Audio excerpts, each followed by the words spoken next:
movie. It scared the crap out of me. Thanks. Yay! I love like scary movies and I love horror genre, and I always repeatedly make the wrong decision of watching it alone at like 2 a.m. Always. What is it about horror? There's something, it just like, without even thinking about it, you somehow end up alone in a dark room at like 1 a.m. watching it. I don't know how, that happens to me all the time. Always. And I'm still like jumpy from it because I forgot there was like a bolt of fabric in my car for some reason, and I went to grab something and it scared the crap out of me. I thought it was someone's arm. So I'm like, great, now I'll be jumpy for the rest of the week. When you first both received the script and were reading it, what like really stood out to you about Fallout? Honestly, what really stood out for me was that there was no script when I was attached to the project. Yeah, I was attached to the project really early before they had finished the first draft. And so what was exciting for me was that I got to see the entire process happen.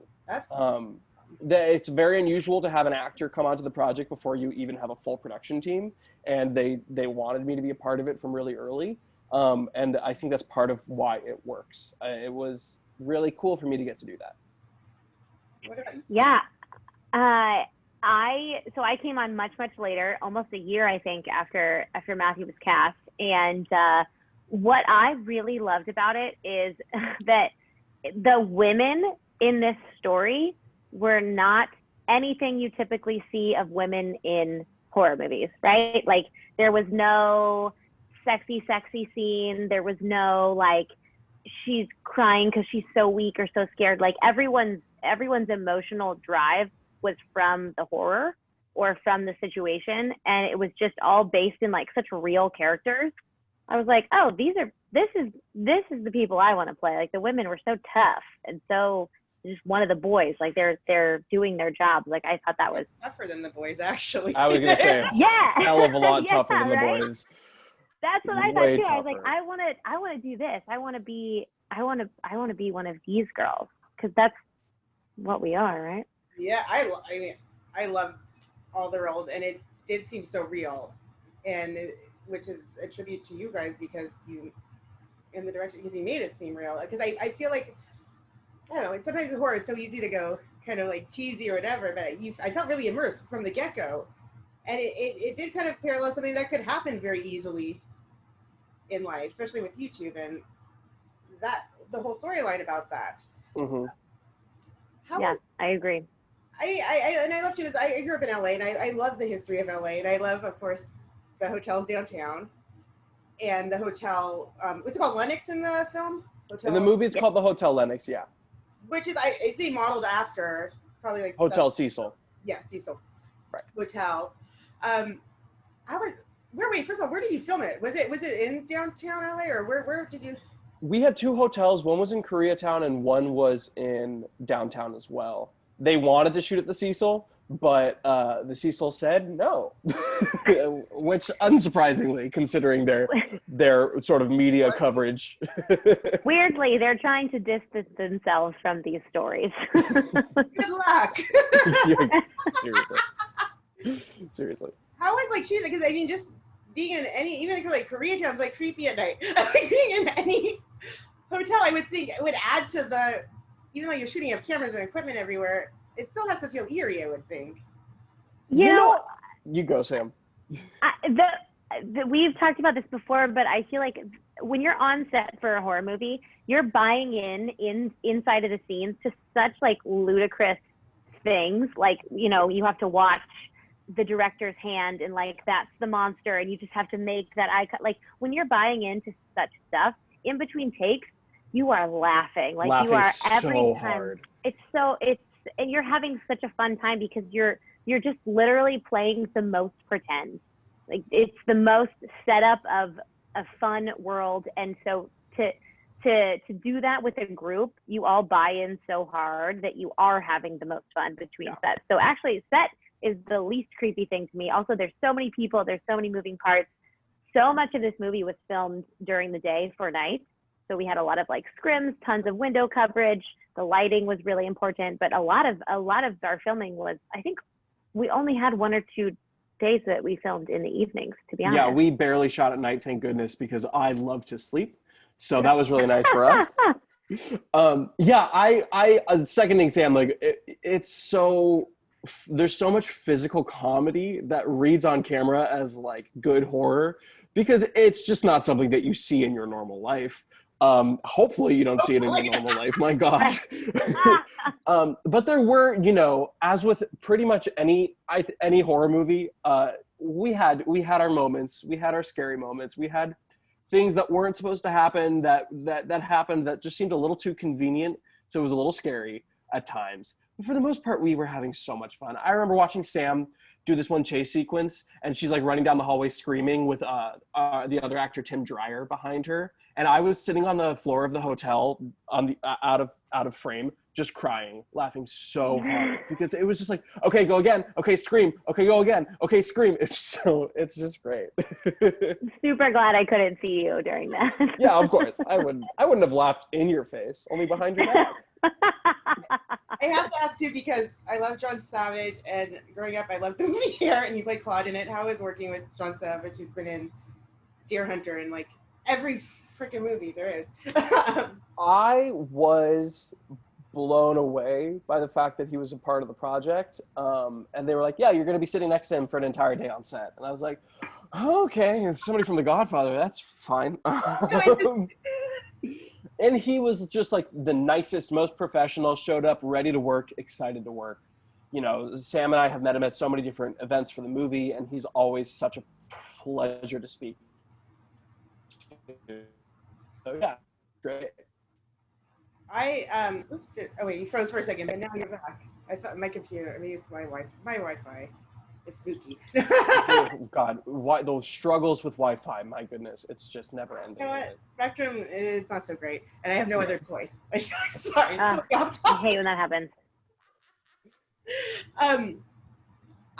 What I love about horror too, and just because with John, it does bring so many, I think, amazing actors and different actors of different generations together most of the time, which is one of the many reasons I love it. Was there a particular sequence or scene that was hard, or you're scared, or like you're going to hurt yourself to film? Because it was a quite physical film. There was one day where Matthew and I ran. It's a scene where we're getting chased towards the end of the movie by the masked man, and we ran for hours. Not just ran, we ran stairs. It was a lot of stairs. It was and there is something about movie running. It has to be, you can't just run, right? Because you have to have the person behind you has to be in the right place, the person in front of you, the lighting, you have to hit the right spots. So you can't just like go for a cat. Like, I love a run. I love to move. Yeah. I was like, great, I'm going to move all day. No, you have to hit the exact right pace. So you stay in the frame. So the sound person can come running behind you. So, you know, and that type of hitting your mark while moving and running up and down stairs and into elevators, out of elevators, took us, I couldn't tell you. I honestly blacked it out because it was so much work that like I don't even remember I honestly don't remember shooting. It's a physical movie. There's a lot. It's a very physical movie. I mean, for me, it was like, you know, I walked away from set at the end of it all with like a twisted ankle and a few bruises. Especially because the basement scene at the end of the movie is the very last thing we shot, and that's me running around that basement was all real. That was there already. All of that stuff was there. We got super lucky with that location. It was the most terrifying experience. Oh, that's like creepy. And then, you know, the haunting sort of happens, and things are flying around, and you know, I got beaten up a little bit, but you know, as you know, physically painful as it might end up being on occasion, you walk away from those days being like, oh, that felt so good, because you got to work out, but you also got to act, and you just got to you got to play like a kid for a day. It's so cool. And you sleep so well after. I'll vouch for him that last sequence took a really long time, because I was in a bar waiting for him to come have a drink, and he took I think I had 2 or 3 by the time you got. Yeah, I kept texting Sam. I was like, I think this is the last one. Nope, we got a few more. I think this is the last one. Nope, we got a few more. Yeah. I'll see you, you know, maybe tomorrow. Exactly. I love the film too, because from the get-go, and what really drew me into is just, it was shot beautifully. It really was. I gotta say, Nelson Pun, our DP, is a crazy talented guy. It was, I mean, it really stood apart from especially right now is like the time where it usually be like Fantasia Fest, all the different like kind of horror fests. So we kind of inundated with a lot of horror movies, which I love and I live for. But this really stood apart because from the get-go, you could clearly see how much thought went into shooting it, and it looked beautiful. Yeah.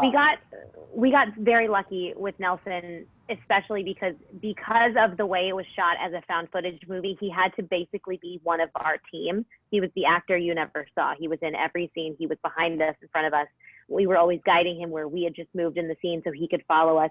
His work on this movie is something to be admired for sure, because when you think found footage, I think the instant is like Paranormal Activity or Blair Witch Project, where like the camera's always shaky and like and that's part of that effect and that adds to the scariness. But because we were a professional vlog crew, we had to have real quality camera work that matched the level of what we were doing. And he just upped the ante for us so much. It's amazing that like, we would walk away, because in the moment, all of the camera work felt really impulsive and like just throwing it all together. And then you see it and everything is in focus. Everybody's lit.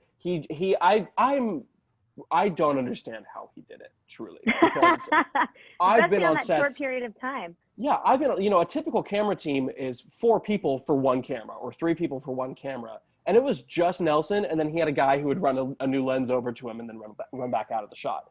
And what Nelson did looked better than some of the stuff that I've seen teams of 3 shoot. So honestly, it was great. I think that's one of the reasons it's memorable too, because going into found footage, you do kind of like automatically think like Blair Witch and kind of, which I remember Blair Witch in the theater, and it's great. Mm-hmm. It did a lot of things. But a part of me the whole time was thinking, I'm like, oh, is it innovative or lazy filmmaker? I don't know. They're making the actors hold the camera. Well, especially for like a social media genre horror film, like you've got Unfriended, you've got that new movie Host that just came out, and it's shot on a computer camera, and like it's super believable because that's how it is. But it's a computer camera is only so nice. This is not great for a movie. And so to fall into that social media genre, but be able to have really quality filming, I think is what makes Followed stand out and definitely a little bit more special than on some of the other ones of the same kind. I agree, because it's definitely like it definitely caught me out. Like I go in kind of blind. I don't like to read about movies or anything going in, but I knew it was found footage. So the fact that it was so pretty to look at. It was so pretty. Thanks. It's really just because Sam was on camera. I love you so much. In that massive yellow t-shirt, just really blowing it up. It is not a t-shirt, thank you very much. I think the term found footage needs to be reoriented. I think that we need to almost change it for, the 2020 and beyond, because it still sounds like it's going to be that bad camera foot. Like it still makes you think of like something shaky, something not great, a little pixelated. But now you can shoot a found footage movie, and if you think of the people who are making footage all the time, they're using beautiful cameras and the ring lights and all this stuff. So I almost think we need to like find a new term for it to better define where that genre could go. Right, because when Blair Witch Project was made, we didn't have the iPhone 10 and 11. Oh, no. Which is amazing. No. I mean, that movie would be completely different if you would have shot it on this, right? I think like flip phones, like razors or something. Right. Or sidekicks. Which, by the way, I still miss my razor all the time. My parents would never get me a razor. I wanted one so bad. It's not too late. God, that Klick. It's not too late. It's not too late. No thanks. I'm good. So, since doing this film, have you met anybody that does like hauntings or kind of have like a YouTube channel or TV channel that goes on these hauntings, or anyone like that? Or during the filming process, did you meet anybody like that? Nobody's reached out yet. No. And I think it's because it's only been in drive-in theaters. And then, on September 1st, once it's available to stream, more people will be seeing it. But we did, however, right before we started shooting, the film crew took us on a little field trip. They took us on a haunting tour or a ghost tour, whatever it was called, where we went to what's called the Gates to Hell or Hell's Gate in Pasadena. Yeah. Yes. Yeah. So it was like 10 o'clock at night, and we got a tour through that, and we had the what are those called, Sam? The dowsing rods or whatever? Yes, those 2 little rods you hold on to. That are supposed to like track the ghosts and the energy and stuff like that. And we went to the Gates of Hell, and It was cool. It was really fun, and getting to like meet a tour guide whose job it was to like take people to these places was really informative. People put so much, especially my character in the movie, they put so much time and thought into these places and into the stories of these places. So getting to sort of hear his perspective on the whole situation and just how fully he believed that it was haunted was really cool and interesting.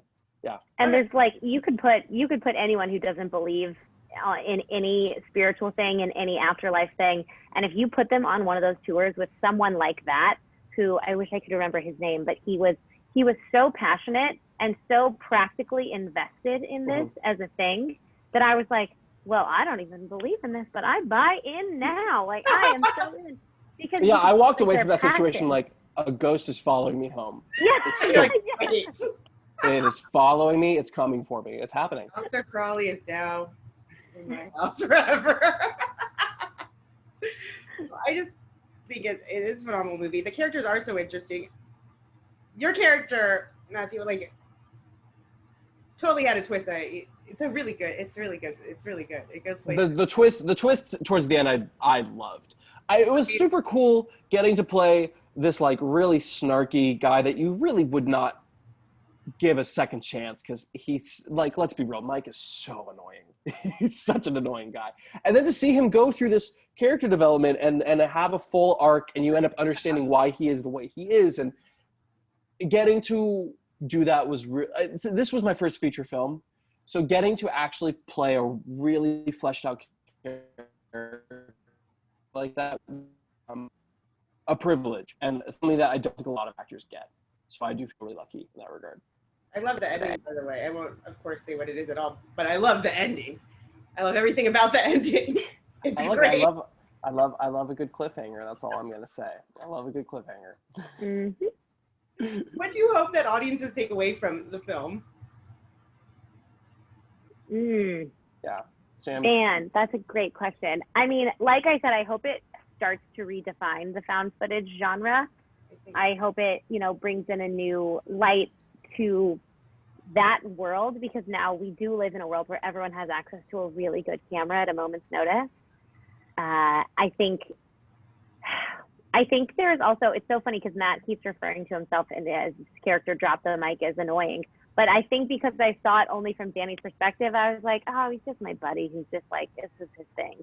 And I never saw him as annoying in that way. And so I'm very quick to judge people, especially from online personas, right? Because they put out this front, this is who I am, this is who I'm trying to keep up with, blah, blah, blah. And so I think if, reconsidering what we see and what we judge from people's social media, from whatever they're deciding to put out in the world, knowing that there might be a backstory we don't even know, that they don't even know, there's so much more to it than that. I think that is something I'd love for people to take away from it. Yeah, I think that's pretty much on the money. I think for me also, it's just kind of what Mike fails to do in the movie is really listen to his friends. And I really think that that's the biggest takeaway for me is, listen to the people that you care about. Yeah. And, I just hope that people watch this movie and have a really nice, fun time to sort of take them out of the reality of what's happening in the world right now. I think it's a nice. So I was very happy to see it.